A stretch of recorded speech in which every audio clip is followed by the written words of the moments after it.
want to talk about the Kings and their performance last night, but before the game last night, Keegan Murray, holy smokes, the bag, 5 and 140. We were talking 20, 21. Man, do you give him the Jabari Smith 5 years, 122? The Kings said, nay, we won't do the Jabari Smith.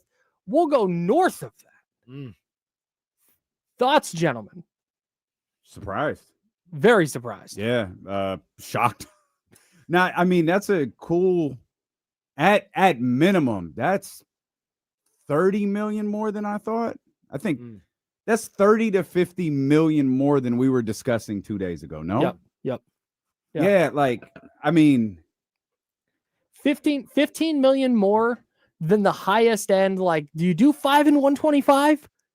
Like, well, here's the thing. Like, the only in feel so quaint now.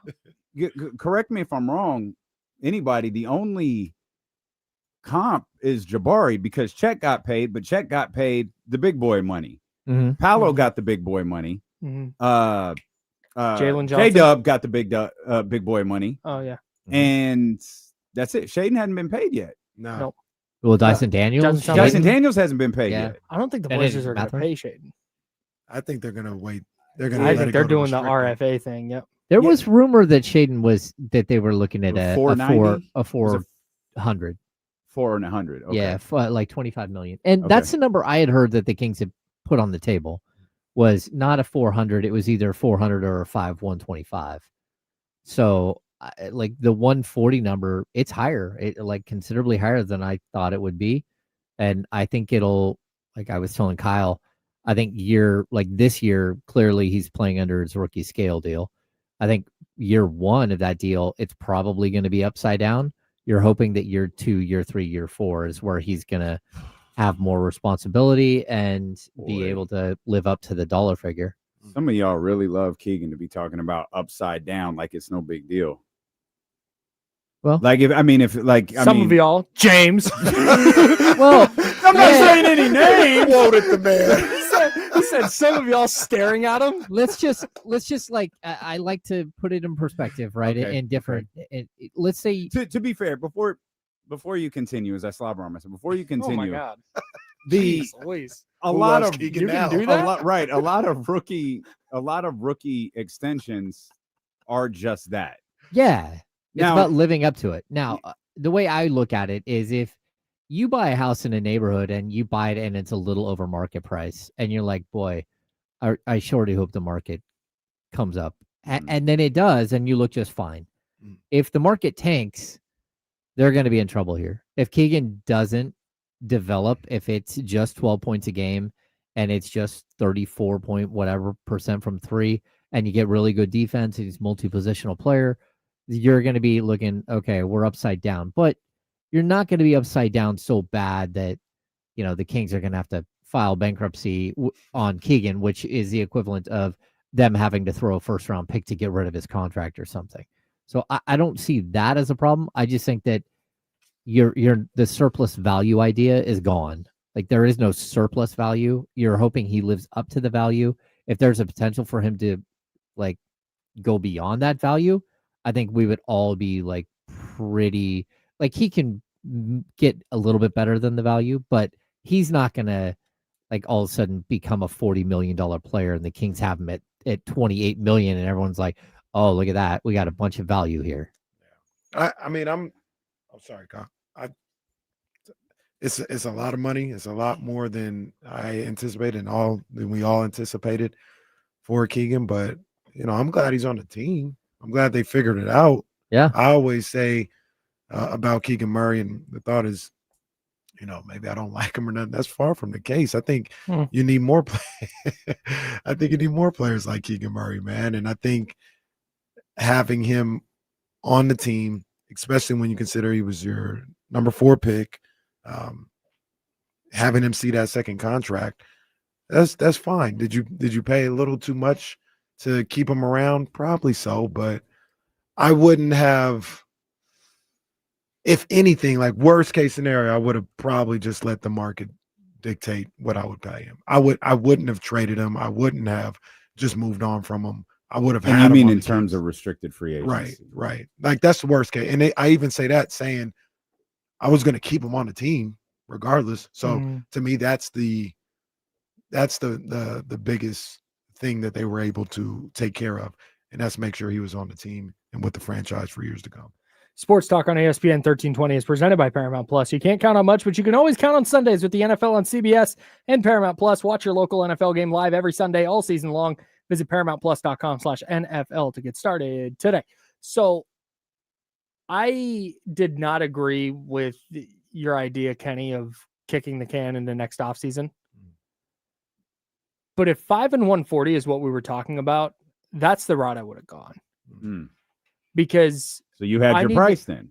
Yeah. As a franchise, Kyle Madsen, the franchise, you had your price. Yeah. And I'm not that, and I said this, my knee-jerk reaction was like, that's way too much. But then you go and look at the guys that are making in the 26, 27, 28, 29 million range, and you're like, oh, like, yeah, it's just kind of where Keegan lands for the most part. Yeah. But Jakob Poeltl's making 29 million a year, for God's sakes. Like, that's crazy. That is so. It'd be fascinating to know what people outside of the market thought. Oh, everybody thinks it's a massive overpay. They do, yeah. Really? I mean, I got sent a Twitter tweet and all that last stuff. night. Yeah, I got sent a tweet last night that said, hang on, let me make sure I have this. I believe it's, this edible is kicking my ass because I thought that said 5 and 140. I saw that one. What is it? What's kicking my ass? The edible. Oh, that's funny. So the consensus on Twitter yeah. is it's a massive overpay. Bad I think job. I don't think it's a lot of people. I don't think people go to Twitter to celebrate. No. So hating is how you go viral. For sure. So I don't think it's a crazy overpay. I think it's probably a little rich, but at the same time, if Keegan makes this leap that some people He's your co-host. That wasn't me. no, if he can take this leap, and we were talking about this all day today, if he makes that jump to a second option and he's playing high level defense, cool. Like then it's an underpay. But for me, the thing that concerns me is I don't believe Keegan is ever going to get to the point that we're like, man, that is a bargain contract. TC already thinks it's a bargain. I don't think it's a bargain. Absolutely not a bargain. I wouldn't call. I don't think. I think at best we're gonna go. Oh, okay, that's just kind of. Yeah. Okay, so it's never going to fine. be. It's never going to be a bargain contract, but that doesn't mean it's ever going to be a bad contract either. Right. Yeah, right. That's what I'm saying. Is like I don't think it'll be it's not going to be Andrew Wiggins, right? Where it's like, man, this guy is on an untradeable freaking deal. Like, can someone, you got to attach picks to get rid of it? I don't think it's going to be that. Was Andrew Wiggins on an untradeable deal? I don't think. Oh, it was close though. Yeah, it was real close. Like at 30 It was plus. tight. Yeah, there were a lot of teams around the league. I brought this up with Kyle earlier. It really does feel to me more like in line with the Cam Johnson deal. So, Cam made, he signed a 4-year 94.5. So if you add the 5th year, you're looking at, I don't know, 120 something. But this deal kicked in 23-24. So if you just add the 10% because the salary cap's gone up every year, you add the 10%, it really isn't that far off of that deal. And Cam Johnson has been a player that not only do people look at as like a tradable contract, but also someone that people want. And I think Cam Johnson, the player, and Cam Johnson, the contract, are very similar. Like, we can't look at contracts and that, Harrison Barnes signed a couple of years ago where you remember he did the 25, 23, 21, 19. It's a declining scale, but the overall package of that deal is very comparable to the overall package of what Keegan just signed, just because the contracts have gone up and he got the 5th year. I want the 5th year. If you're the Kings, the coup here is that if they wanted 28 million, you want the 5th year, because the 5th year is where, again, he can get massive money like attached, and you have Keegan under contract through his like 30-year-old season. So most players don't want that. I was actually surprised it wasn't like a 4-year deal with like a player option in year 3, or at least a 5-year deal with a player option in year 5. so he can opt out at 29 and try to get paid again. So you got him locked up. And that was the other question I had from people, from other NBA executives, was like, number one, that number, I got a WTF text like right when the number came out, and then followed by that better not all be guaranteed. And then next thing I know, it's like, oh my gosh, the entire thing is guaranteed. That's crazy. Damian, to your point, this Keegan Murray contract is perfectly Keegan Murray. It's never going to be a bargain, but it's also never going to be bad. And that's Keegan Murray as a player. I don't think he's going to be great, but he's never going to be a bad player. No. So it's just the perfect contract for the perfect player. He's going to be very similar to what Harrison Barnes was throughout his career, and with a little bit more upside. Now I will say this. This is another aspect of this contract that I don't think will be the case. It's on the last of options. I don't think will be the case, but it is an option at some point. Him at that $28 million a year price tag, combined with, say, in a couple years, an expiring Malik Monk contract, if he's still here, I'm just throwing out numbers, could be enough money to net you a big fish, if you so be it. And to your point, James, earlier in the summer, the Kings didn't really have that in-between contract. Yeah. It was either Zach or it was Keon. And now this is one of those in-between contracts. Once again, if I'm making that type of move, I probably want the person that I'm trying to get to go with the Keegan Murray. So I don't know if I'd include him, but they do have that type of contract now. Yeah, I'm with you. Again, I don't think it's a bargain by any stretch, but I also think, number one, like, what is Keegan Murray like? If you're Keegan, do you want to be here? They just fired your first head coach and they traded your best friend, and then but before that, they also brought in a guy who's a bulk scorer that takes away some of your shots. And so, like, there's enough here where it's like, how many years do I have to do all the dirty work? And I think this contract, the Kings bought at least one more year after this year of, we don't know what's going to happen, and we don't know how much opportunity you're going to have, but there's going to be opportunity after that, because we don't know how we're going to move off of some of these contracts that we're locked into, and we want to create more for you, but there's no way for us to do that right now. And for right now, you're a really good player for us, and we really love what you do. We also agree that you can do more, and that we would like to see you do more. But until that opportunity gets here, we want you here, and this is what we'll do to keep you here. So I don't know. It like, you're going to pay a Kings penalty no matter what. That's the way it goes. I'm just super skeptical of the idea that you can have a guy. What would 2027-28 be? That's his 7th season in the league, 6th season. 27, 28. Yeah. Yes. 6 year in the league. 6, 7, 4, 5, one of the 6, two. 6, 7.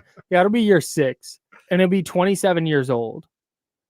I have a really difficult time, especially if the ask is take a back seat this year, take a back seat next year. Yeah. But then you're going to have a whole new role, and you're going to thrive in that role. I have a really difficult time believing that, because by age 27, to me, you're kind of like, all right, you're on the tail end of a young player. You kind of are who you're going to be. You're in your prime. And if you have not ascended by the time you're in your prime, I have a hard time believing he's going to go from 13 to 15 points a night to 20 plus in year 6 as a 27-year-old. Yeah, and I'm not sure that that's what I would expect either. But again, like, when I look at Cam Johnson's stats, like, they do mirror what you're hoping that Keegan will do. I mean, is it 3-point shooting higher in certain seasons? Yeah, Keegan's got to get back to being a really good shooter. But again, Cam Johnson in his second season shot 34.9% from 3. And in his third season, he averaged 12.5 points per game. His fourth season, he averaged 15.5. That's where we're at with Keegan right now. The Go ahead. What number pick was Cam Johnson? Well, he's the 20th pick, but once a Yeah, guy's the 20th pick. He No, was the way down 11th, the. the 11th. I'm sorry. The 11th pick. He was way down the list of options on that team with Chris Paul and Devin Booker and Mikal Bridges. That team went to the finals, and he was a contributor for them. Like I don't the expectation I think for Keegan is significantly higher than whatever the expectation was for Cam Johnson. No, I in agree my with you. opinion. But I'd also tell you, like, he's a much better defender than Cam Johnson. Like the overall like balance of the player. I'm not saying he is Cam Johnson. I'm just saying that's the player comp, like around that player, and that those players make around 20 to 25 million bucks a year, and that's kind of where Keegan's contract is. If you look at when Cam got that contract, just financially. Then why were we talking about 20 million? I didn't talk about 20 million. Why did we not hear 140 million then for 5 years? Well, I think we were just talking. I'll speak from I think we were just talking numbers that we thought may. I haven't inquired one time about Keegan Murray's contract and had no clue what that deal was going to look like yesterday. We're reacting though. It's right. We're reacting. For sure. We're speculating. But 20 million. I think the 20 million was based off of the Jabari contract. Kenny wanted to give him 17 3 days ago. No, that's well. No. He probably wants to give him $10. But the truth, what I think he was saying is, would the I don't think that's what you said. I think you said, would the market dictate? Here's what you're worth on the open market. That was the very contentious restricted free agency conversation, right? That you are not in on. Like you are not about free agency at all. You did not like it. You pushed back on it until you saw the 150. So my thing is like the Kings paid it. Like the agent negotiated. The Kings were willing to pay it.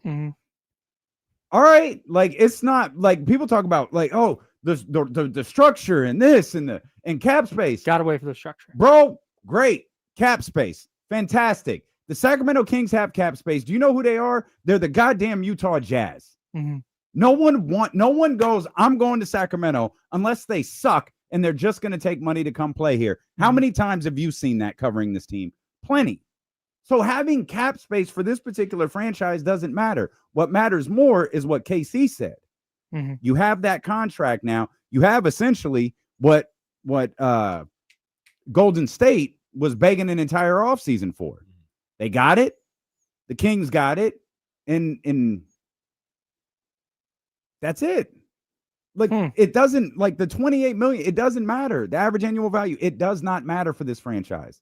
It doesn't. It matters in LA. It matters in Boston. It matters with contending teams like Oklahoma City. It does not matter here. And the first time someone says, I'm taking my talents to the capital of California, then we can change the conversation. Until then, that's not a conversation to be had. Utah has cap space. No one cares. Brooklyn has cap space. No one cares. Now, if you've got this grand idea, you're going to go acquire Giannis Antetokounmpo with your cap space, salute. Go ahead. Let Danny Ainge keep pouring that Kool-Aid for everybody like it's 2008 all over again. It's not going to work. It's a different league than it was then. It's almost 20 years ago. Danny Ainge is irrelevant at this point in professional basketball because he's been playing the same card for 20 years. That card doesn't play in the NBA anymore. You need tradable contracts and a GM who can maneuver them. For a franchise like this, excuse me, you need that for a franchise like this. I want to ask a question because not defending anybody about any other moves or nothing like that. I'm seriously just want to check the temperature of people on here, people in the chat or whatever. Is this a cheap move? A cheap move. Yeah, a cheap move by the organization. You know, they've been classified as being cheap. In some respects, a lot of people feel like they overpaid for Keegan. I would think the cheap move would probably be more so along the lines of what I was talking about. Let him go to restricted free agency and pay as a minimal amount as you have to. They're still not going to go over the tax line. Oh no, I agree. That's not going to change anything. No, but I do. Okay, but can we state that? But you're listening to D'Lo and KC and the Insiders on KIFM West Sacramento, KRXQ HD2 Sacramento, ESPN 1320, always live on the Odyssey app, the iHeart app. The fullback just scored. First of all, sweetheart, I am never a fullback. Oh, What was that? I am never a fullback. What was old boy's name? I don't want to say because it's just it don't work on this show. But The what joke is that what you was the never Packers? do this. No, It's what was not- the Packers fullback? You three have bastardized the process of the legal ID. I disagree. I am a professional who had 20 seconds to legally get the legal ID in. Yeah. No, you were the fullback on 4th and 1. That's a good carry. It's a good hard-nosed carry. We love I it. love that line.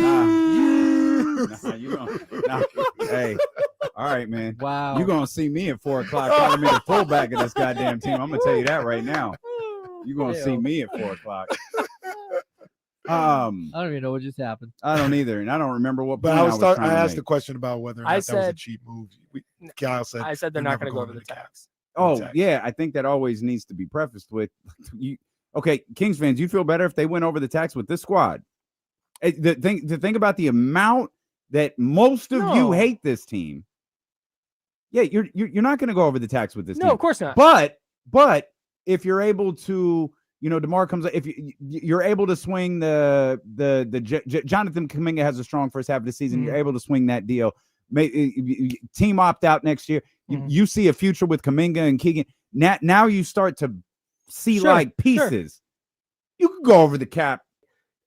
It might be, depending on if they are willing to go into the tax or not. Like, that's where the cheap comes in more than Keegan's contract. Does that make sense? Am I Not to making me. sense? Not to me. I But I'm don't- just I a don't- fullback, so what do I offering- know? Offering Keegan Murray $28 million a year is neither cheap nor the other, I don't know, bougie. It's the cost of doing business. It Yeah. is. The 150. Yeah, and whether The 140. whether The 140, I'm whether, sorry. whether the Kings organization, the complaint is that they're cheap because they're not willing to go into the tax. Mhm. I don't think that's unreasonable that they're not going into the tax with this roster. I think that's probably just fine. Mhm. If they have Keegan on the books at $28 million a year in a couple of years, and Nick Clifford is an all NBA guy that they got to pay, and Maxime Reynaud is an all NBA guy that they got to pay, and they decide to trade one of them because they don't want to pay, then that would be cheap. Sure. Like, Sure. so I don't think you can judge whether the organization's cheapness off of this. in my I opinion. only asked, and everything you said is fine. I'm just asking a question, but I was just also, because it doesn't feel, once again, like when we first saw it, heard about it, we came in here, we talked about it, doesn't feel like they penny pinched on this situation. If anything, they paid a little bit more than everybody expected. Oh no, I agree Sure. That's I was just The that's Kings what I was just overpaying somebody is not. No, shout out to Georgia. Yeah. So I don't know, man. It's not like the end of the world. It's not, but it's just clear to me now. All right, Keegan's a foundational piece for you moving forward, or maybe he's a trade chip. I don't know. I think he should be a foundational piece. Like how I feel about him right now, Yeah. he should be a foundational piece. I mean, where he's at, like Boy, the number one option, number two option. I don't ever think he's going to get there, but I'm not sure if Aaron Gordon is the one or two option in Denver. And he's part of what they build around out there in Denver, and I think Keegan Murray could be that type of piece for this franchise if they ever get to the point where they're good. The again. funny thing is, I don't even think the contract's bad. I was just surprised. Yeah, I don't think it's bad either. I was. That's all it was just. It was it a is little more than I surprise. expected. It was a little more than I expected, but I wouldn't. It wasn't like they gave him 50. To, million yeah, it dollars. wasn't like, oh God, what are we doing? It was like, Sure. oh, wow. Hmm. Didn't see that in all of our conversations. Didn't expect that. Literally Okay. text you guys, put my phone back in my pocket, and did not think about it again. Okay, so you are unbothered. Keegan can just be the player he's been, and everything's fine. At this point, I'm sort of expecting Keegan to be the player that he's been. And this would not then be an overpay to you. Marginally better. I don't. not Crazy enough, I really. don't think so either. Not And really. once again, this Man, goes I back am into the. shocked to the- given how the nature of the conversations we've been having. All week. But this also goes back to my thoughts on Keegan Murray just from the start. and it kind of gets turned to something else. Keegan is fine. Keegan is perfectly fine for me on this team. I think he can get to 15 points per game. He plays really good defense. He's a spot-up shooter. I'm not looking for a leap for Keegan Murray. It'd be great if it happened, cool. But I'm not looking for a leap. I think that role on any team is solidified. It's fine. You need it. At this NBA, you got to pay for it a little bit. 22 to, I guess, 28 million a year. That's just what it is. It's cool. And if that's who he is, I'm okay with it. Like, I'm perfectly fine with it. I don't necessarily need more from Keegan. I would like more. So would you rather pay the $28 million per Kyle Madsen, the general manager of the Sacramento Kings, or not have him? Those are my two options? Yes. I guess I'd rather have him than not. I don't think I have to ask James. That's I'm paying. That's the game. I don't but that's the game, though. That's being a general manager. Part of, like, and I absolutely believe even though I kind of jumped on your upside down analogy right there, that's the rookie scale extension. Yeah. Unless you're one of those foundational, unless you're one of them boys from Oklahoma City, or you're one of them boys in the league, Paolo, Chet, J-Dub, you're like, and you're solidified. You signed that contract. Everything else is like, nah, like the Jabari Smith deal. That was absolutely, we think this young man can be ... That's what the contract is. Keegan Murray, we think this young man can be ... Whatever that particular franchise thinks.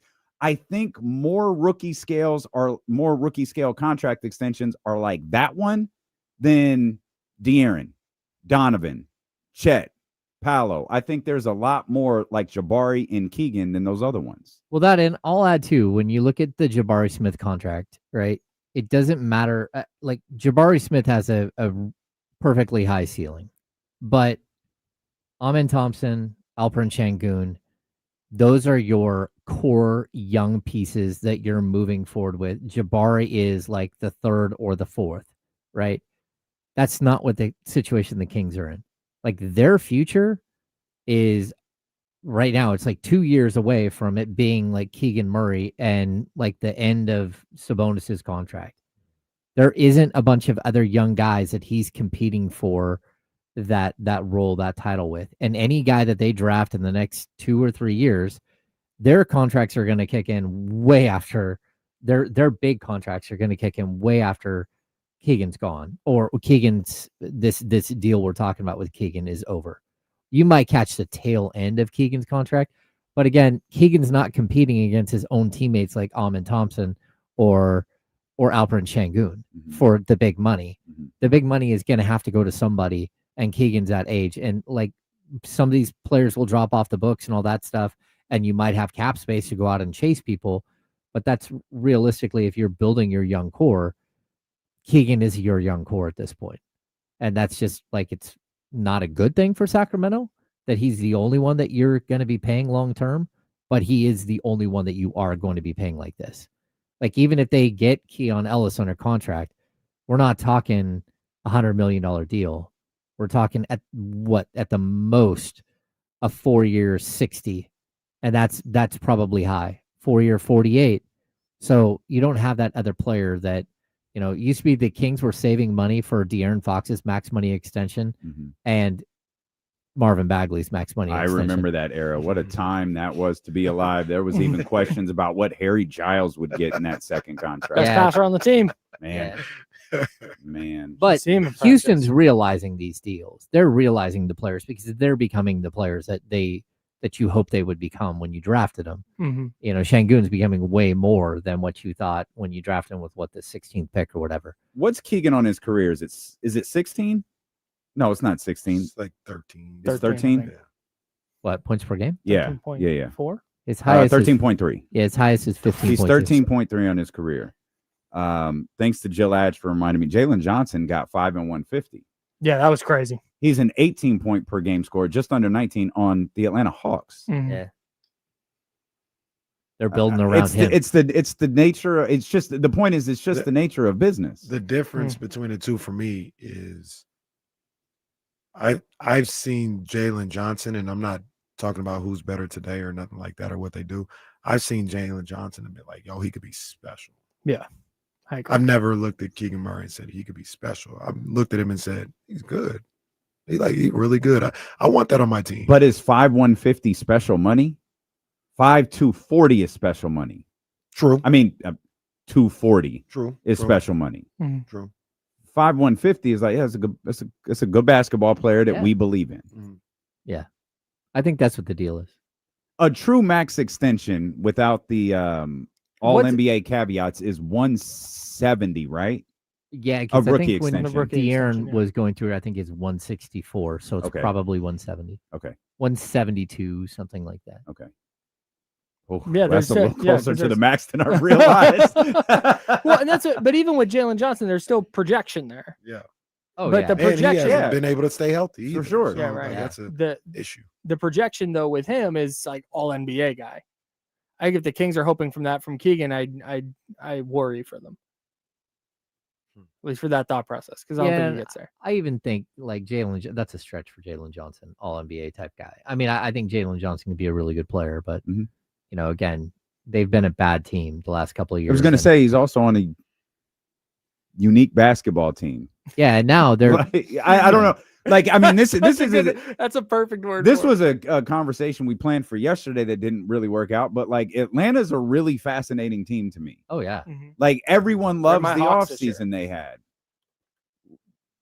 I'm sorry, what? They're my Hawks this year. Oh, They're your Hawks. okay. Okay. Okay. Big Hawks guy. Okay, big Hawks guy. Well, I think there are a lot of people who are on that bandwagon. Mm. They love the offseason. It seems like a lot of that would center on Kristaps Porzingis, though they made a lot of, other moves that people are clapping about. But this is still, until it's not, this is still Trae Young's team. Mhm. And so how do all of these elements work together? Well, that and like what I was talking about with Keegan being the only one for the future, they've got Jalen Johnson, they've got Reece Shea, Yeah. and they've got Shea, Dyson really. Daniels. Mhm. Those are Mhm. all players that you're figuring out what dollar figure you're going to pay them. A Reece Shea you don't have to worry about for a couple of years because he's rookie last year. But Dyson Daniels, he's this year, right? Or he's what the same as seventh pick. Keegan. Yeah, they're waiting to see like. We did a Dyson Daniels breakdown. I remember it vividly. Yeah, and I don't think they know what they're going to pay him. I don't think they know at all what they're going to pay him because, Well, the Kings might have helped. or it might have hurt. But what I mean is helped push the process along. Like, okay, well, let's see how the rest of this class shakes out. Now you got Jabari. Now you got Keegan. Jaden's going to be a bit of a. I don't really know how they're going to approach the Jaden Ivey situation. Yeah. I was seeing last night. You know who people are looking at for their deal based off of what Keegan Murray got. They were talking about Christian Brown. They're like, Christian Brown gonna be like, Oh, yeah, that's where we There start. it is. Yeah. This is where we start. I mean, yeah, I'm the starter on a championship contender. yeah. No, it's So- tough. Again, you look at even the Dyson Daniels stuff. He took such a huge leap from year 2 to year 3, but are you going to pay him as if, this 14 point, 3 steal, 4.5 assists, 6 rebound guy? He looks a whole lot different if Trae Young isn't standing next to him. Because now it's like, hey, man, I'm going to need you to do more. Right. Like this 14 point thing, if I'm going to pay you 140, if I'm going to pay you 120, or if I'm going to pay you even a 100 or something, you've got to project as something more than you are today because Trae might not be here. Trae's a free agent this coming summer. And this is the thing that I talk about often with NBA, talk about player rankings and ESPN ranking, ringer rankings, all this other stuff. And Coach Marion put it perfectly when he came on here and he talked about some of the adjustments some of his players were having. It's like, it's one thing when you can do well when you're not expected to carry the load. But when you're expecting, when 14 points is a bad game as opposed to a good game, that's a whole nother level. Yeah.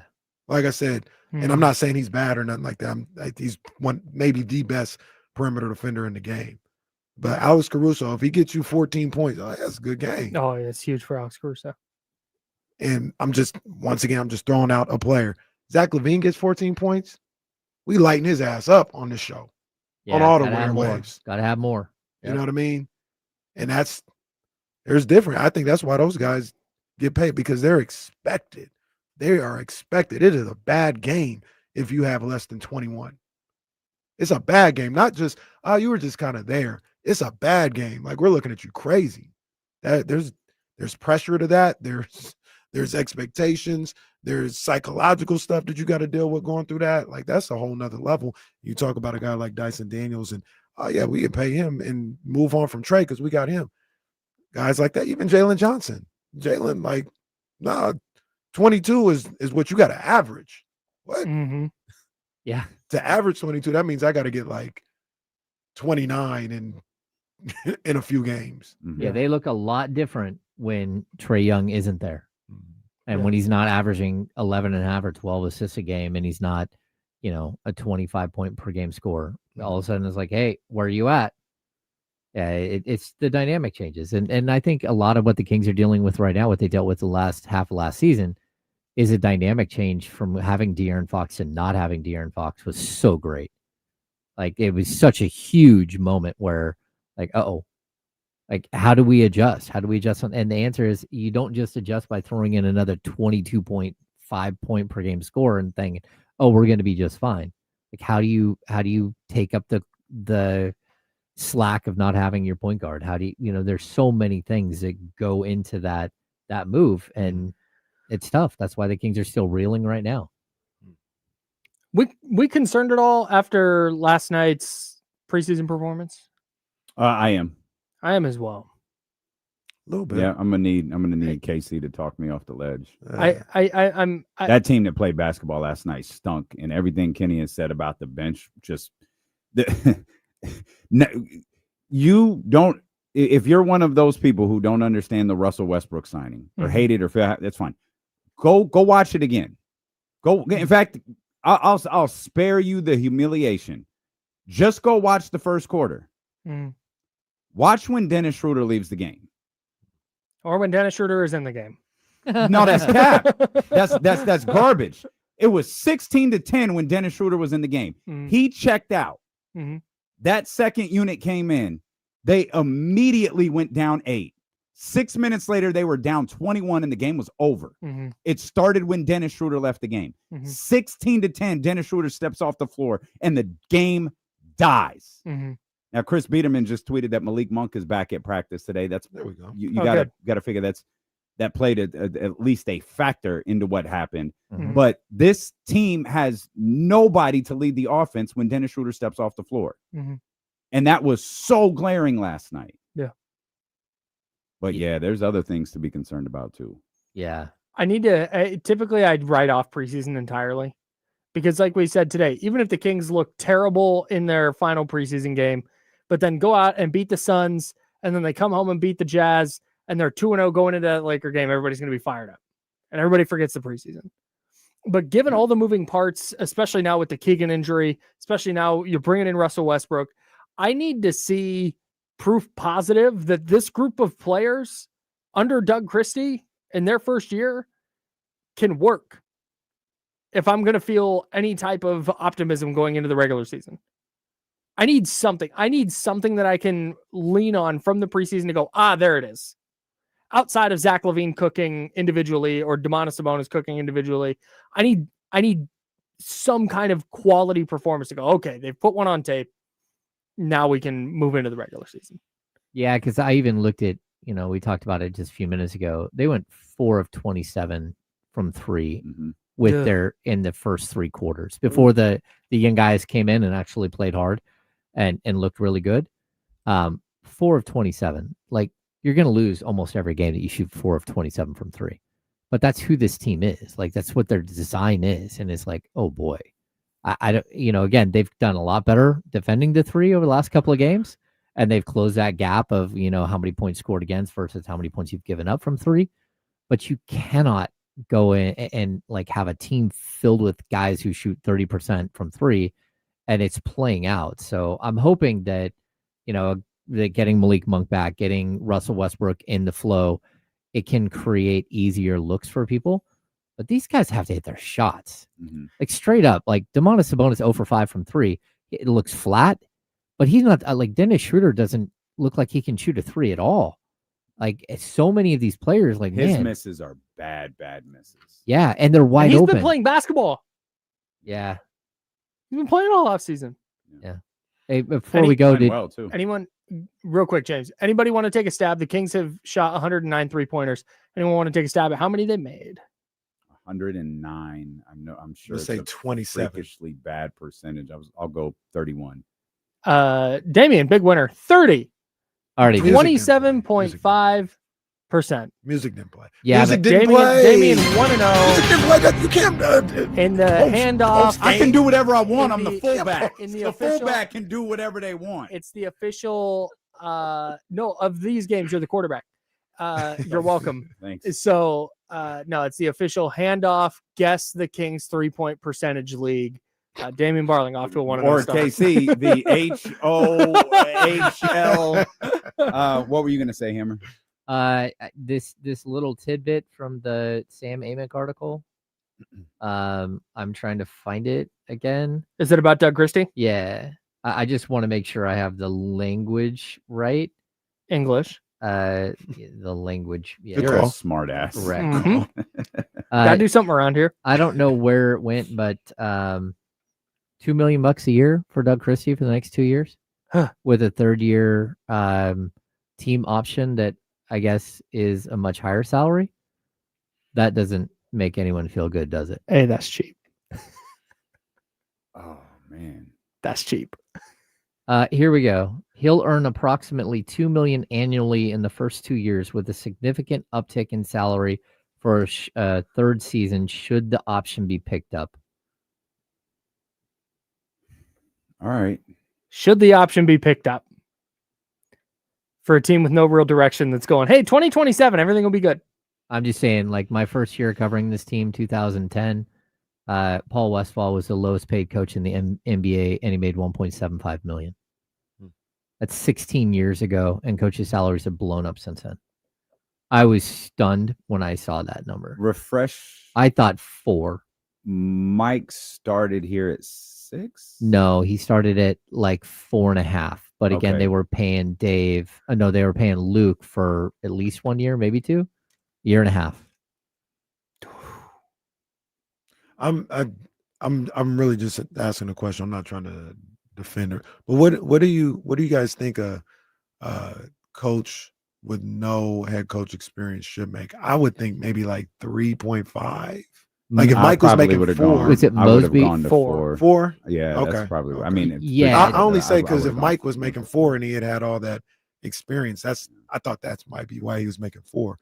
But Well, he was 3.5, he dramatically definitely underpaid. But definitely then- should be making more than 2. But I But want to then say salary skyrocketed right there. So Mosley was making 4 on his without any NBA well, experience. that's the bar then. Yeah, that's where it kind of That's the bar. just kind of interesting. It should That's, be, the you should start at 4 if that's the case. The Well, that third and year, a 2-year deal. Like, Hoffa said it in the chat. The third year is what bothers me there. Mhm. A team option. That means 2 years. All right, get Doug out of here and Scott can bring his own guy in. That's how that structure looks to me. And that bothers me. And if they win Understandable. It's 45 this understandable. year and 50 next year, cool. Team option, you can keep them around. But it's not how I that hear looks. you. Given I the would- Kings' history. I'll ask you kind of. Yeah, about we that. gotta go. Kyle Well, will be Kyle's here not too. going Yeah, anywhere, Kyle so will it's be here fine. too. We're vibing. He's forced to be here all day, every day. What do you got coming up on D-Long, Casey? Stop asking me that. All right, very good. Drink water, be nice to people.